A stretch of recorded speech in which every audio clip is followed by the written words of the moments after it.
Bro, I've been reading this book. Crazy as fuck. I'm like reading and I have to close it and be like, I need a second. Like, this shit is wild. Really? Yeah, it's really good. It's really good. Oh my god, also. Oh, cute. Don't even. No. Do you have filters? Or anything I can like makeshift this filter with? Oh, my passport. Oh. You're not going anywhere, right? You're not going to the Bahamas anytime soon? No, I'm not going anywhere. Cass, who are you? Dangerous? Who are you? Is that You have dangerous? nothing for filters? I stopped smoking. I don't know you anymore. Oh, but you have 6 That's lighters. a different story. Those are for other things. Oh my god. Funny but not funny. You've seen that girl on TikTok that has Tourette's, and she has this one thing that like she says, "You're done. You're done." No. And she, bro, look at this I see video. a lot of people with Tourette's on my For You. This specific video, this bitch had me.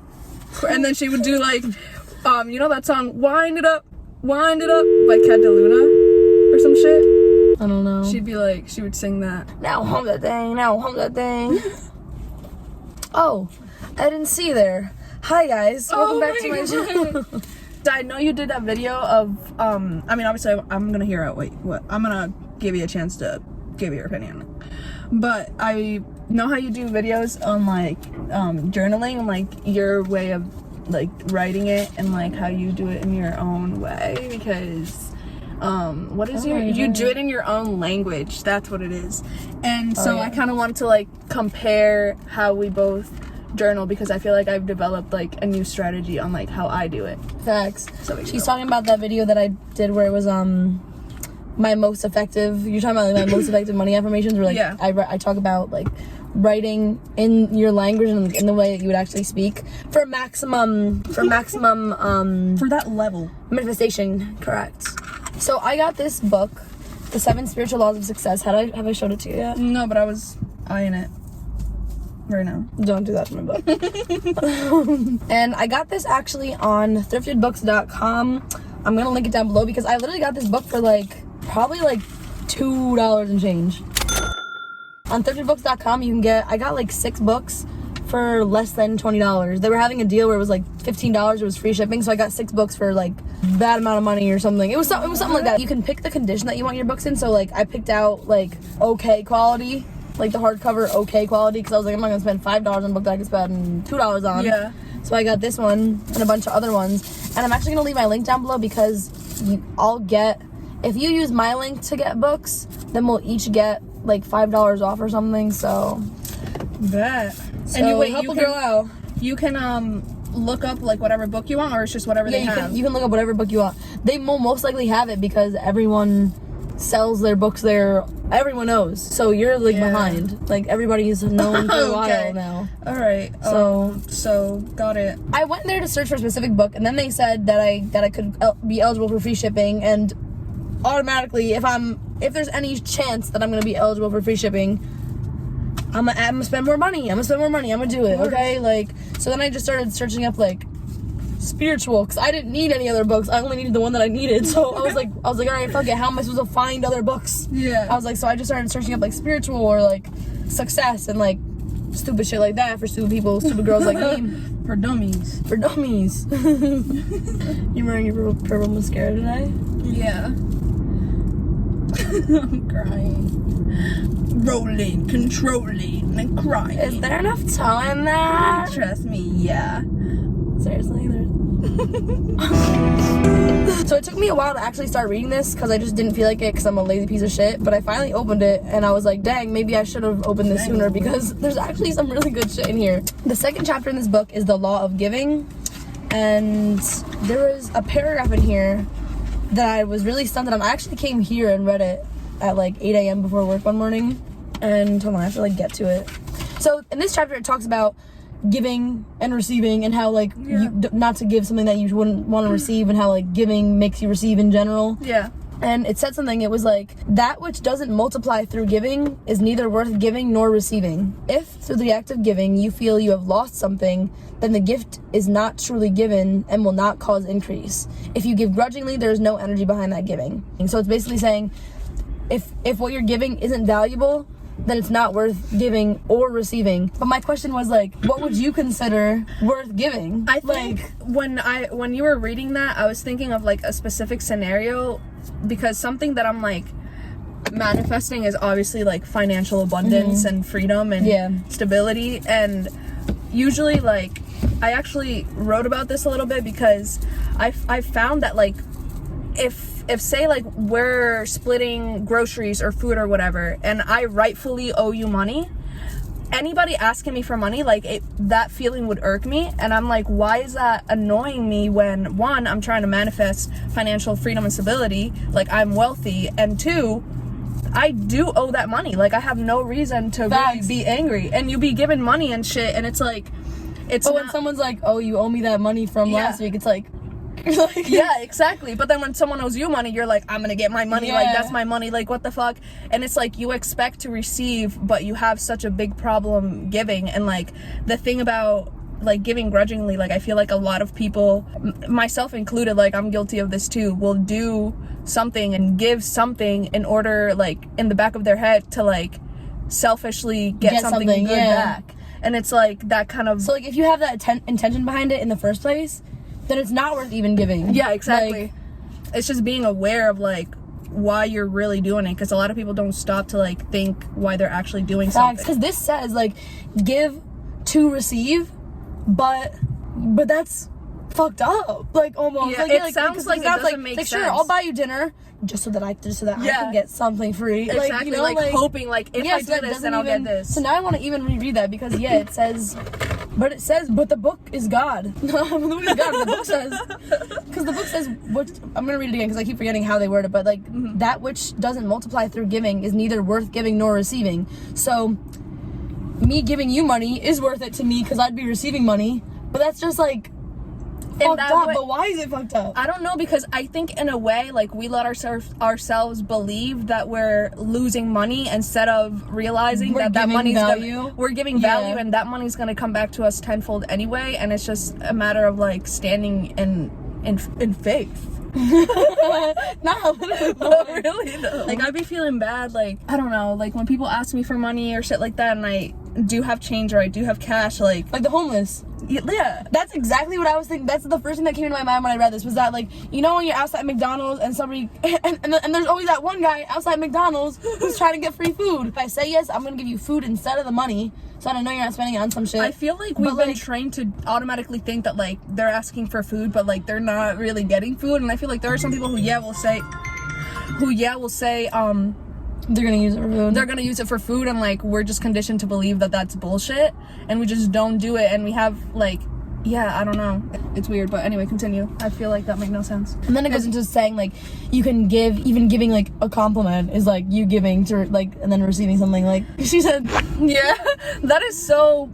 Yeah, I have to get better at giving. I have to get better at giving. Like I really have to be better at giving. I'm so used to like I receive, like I'm ready to receive all of this, I welcome in all of these blessings, but I'm not giving anything. I don't know. I love how every time you go to Ash, you literally go to Ash out the window, and every single time you Ash on yourself. Isn't that funny? If y'all could have seen that. Wait, make that face. That's my favorite face. This one? She loves that one. Love it. There's just one girl that I work with, and she does that too. She did it, but no one does it like you, because your nose she does it too though. I was like chill with that. Is there any other chapter you wanted to talk about? I think there was actually about silence, but you can talk about it. I'm seeing if I have anything I've journaled about that can like contribute to that. What the hell is that? What the hell is that? This is our Ivy dog's paw. Our foster dog Ivy's paw. R.I.P. Just kidding.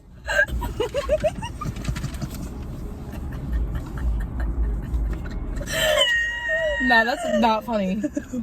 Talk about silence. Oh, okay. I thought you were gonna do yours first.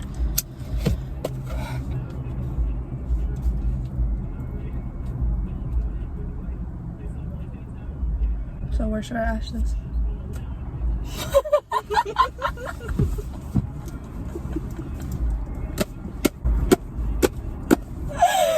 See, you heard that? How nice was that?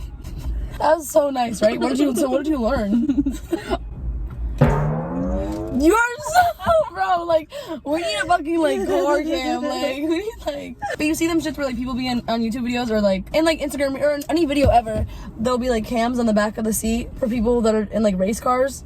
You know what I mean? You know what I mean? So all you see is, like, you're on social media and all you see is, like, someone in the back of a race car, like, you know, like, yeah. About silence. And this book came with like shit that was like already highlighted. Oh, nice. I love that shit. I've never like, heard you have it no idea how many like that people before. Already highlighted. I think that was grammatically incorrect. So I'm pretty sure it's highlighted. It's like That sounds right. Because when someone was like hanged, like. Show me. Nah, that's fucked up. That's. Don't know about that. But when someone's hanged, that's how you say it grammatically. I didn't mean to laugh. I laughed before she said it. That wasn't laughing. I thought he was crying. It was about how like just about like taking silence for yourself, but like in a way that's promoting like long periods of silent meditation, like and that at first in the book it talks about how at first, you know how like some people think with thought and some people think words, like some people narrate like and yeah, and some people think just like nothing. Yeah. So in silent meditation, it says that most of the time, people who think with words, you'll just start narrating everything in your head, and then eventually that just turns into complete silence also. Like when you're doing a silent meditation, your brain doesn't feel the need to create like words anymore if it knows that you're not even going to talk anyways. So like it said something about how, I wish I could fucking find it, but I don't keep anything. Yeah, about how like eventually, depending on how long you do the meditation for, like you do it for like a day or whatever, at some point you'll stop thinking like anything, and it like strengthens the power of your intention, because as soon as a thought then is put into your brain, it manifests so easily, because like you're trained then to only think in silence. Yeah. But is silent meditation like just not talking all day type of thing? I've been wanting to do that. Me too. I've been wanting to do it too, but when the fuck, how would I do that? You literally work in customer service. I'm like, you could not sign language? I would feel like that counts as speaking. Yeah, it would. Because if your means of speaking is sign language, then you're speaking. And if you're writing fucking signs, you're literally also speaking. Then yeah, you should just do it on like a day that you're off. So I guess like you have to just completely be alone. Like, you know, you can't like even if like you went to the store, that's like an interaction. Does that count? Yeah, like I'm thinking like now we're thinking it's like isolation. Yeah. Literally like meditation. But how do you not speak? Like yeah, like you would have to not be around people, right? Like I mean, when you said isolation, it made me think about people like in solitary confinement, and like they don't come out better. For anything. Oh. Like, I mean, they don't go up for anything, obviously, because they fucking can't. But and they're like just there, like they're soft. But like a lot of times they come out like not that way. I don't know if it's because they're like not intentionally doing it. They didn't make the choice to fucking do that. Honestly, like if like jail was like if jail was free, better, if jail was better, if I could just commit a crime and get to jail, like. But isn't all meditation silent? I mean, most meditation is silent. That's what I was thinking. That's why I was like, is it where you literally don't speak throughout the day? Let's not talk about silence anymore. Okay. So, do you want to talk about temporary relationships? I would love to talk about temporary relationships. Okay. So, I'm going to stop this for a second because I'm going to read you what I wrote, and then we can you can help me summarize it and we can talk on it because I suck at words. Sorry. Bruh. But you also don't know if something's gonna last forever or not. Like maybe and will literally okay. Nah, maybe they'll be friends forever, but you don't know. You know, like there's no making up relationship lasts forever unless you make it last forever. When you decide that it doesn't last forever is when it ends. Like what? It's like it's literally like how there are so many people in relationships that I'm sure you've talked to and I've talked to that they obviously hate the person that they're with. Literally, bro. And you can tell that it's just not bro. it. And then you're like, when's the last time they fucked? Like you start, and then you ask them, and then they're like, why are you asking me? Spice it up, and they're like, whoa, what do you mean? I'm like, I was just asking you as a friend, literally, from a friend, like, if you needed, and it's so some fucked help. up. But anyway, you can tell. But then they don't break up. Yeah, and I'm like, yes, I'm bro, like, literally, why that's a don't great you? Point. I get it. It's no, like, I don't. You've built so much. Let me guess. You built so much. But you didn't though. No, but look, you you didn't really though. Like there's way like yeah, that shit is crazy. And that's That's why I'm single. And I just need somebody to... That's why I'm single, because I just, no, but really, Lo, like, I just can't get into I just can't do it. Like, if there's even a little thing, I know nobody's perfect, but, like... I mean, except us, but, like... Literally, but you have to be perfect for me.